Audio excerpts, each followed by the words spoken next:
I'm Sue Anderson and this is Milo the Chihuahua. Today we're going to read about a Border Terrier in 3 extracts from the Complete Rekel Book by Dutch nature writer Koos van Zomeren. Fitting the description. You can recognise my dog firstly by his size, bigger than a dachshund, smaller than a bouvier. His coat is shaggy and predominantly black. He has a white muzzle, white paws and a white tip to his tail, which is always carried joyfully aloft. The head has the angular quality of a terrier's, with a brown moustache. The black, white and grey markings on his face are reminiscent of a badger. His head is crowned with a heavy curl like football legend Abelenstra's, though it's thinned a lot over the years. I always thought his head was too small in proportion to his body, and I still do. I used to think his eyes were as deep a brown as Astrid Jolson's from the TV, but that's not the case.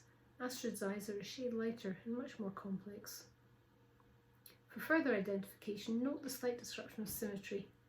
On the right side, my dog has a pale ring around his eye, dark on the left, a pink nostril, black on the left, and a longish white sock on his foreleg, less so on the left. He usually walks around 30 paces ahead of me. When I whistle, he looks round. When I whistle again, he comes back. Sometimes he comes back without me whistling. It's at times like these he seems to realise how good we are together. He almost dances up to me.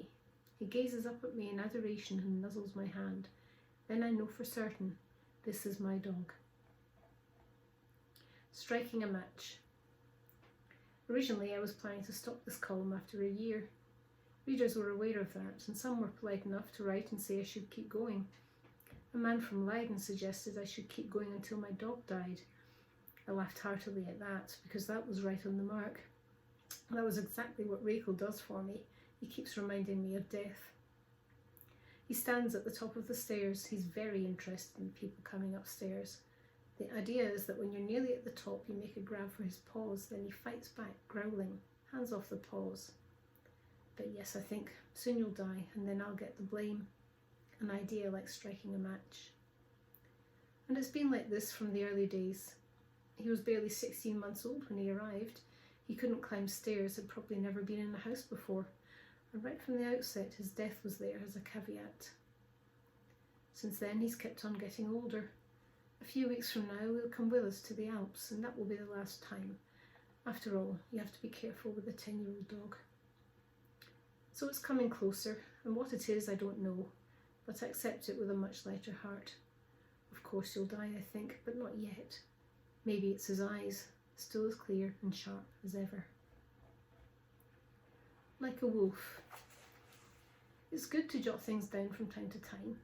The general trends do stay with you, the dog getting old, but the details have a stubborn tendency to evaporate. It's partly because the trend isn't linear. Some symptoms get put down to old age, but then go away again, so it must have been something else. Old age is precisely that which does not go away. A while back I recorded that I'd had to feed him his dinner with a fork. If it wasn't down in black and white, you wouldn't believe it. Since then, he's been eating like a wolf, really, like never before. He's at risk of obesity. He wolfs down his roadie, he wolfs down his kibble.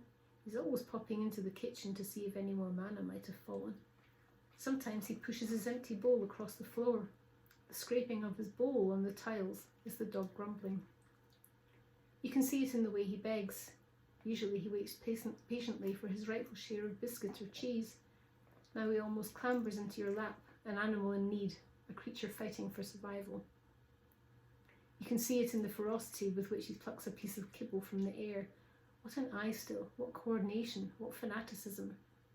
Ajax would love to have reflexes like that in goal. Except when you want to show someone how well he can catch, then he willfully turns his head aside. This is not a dog who does tricks. Sometimes I think he reads over my shoulder, but my writing instantly spurs him to prove the opposite.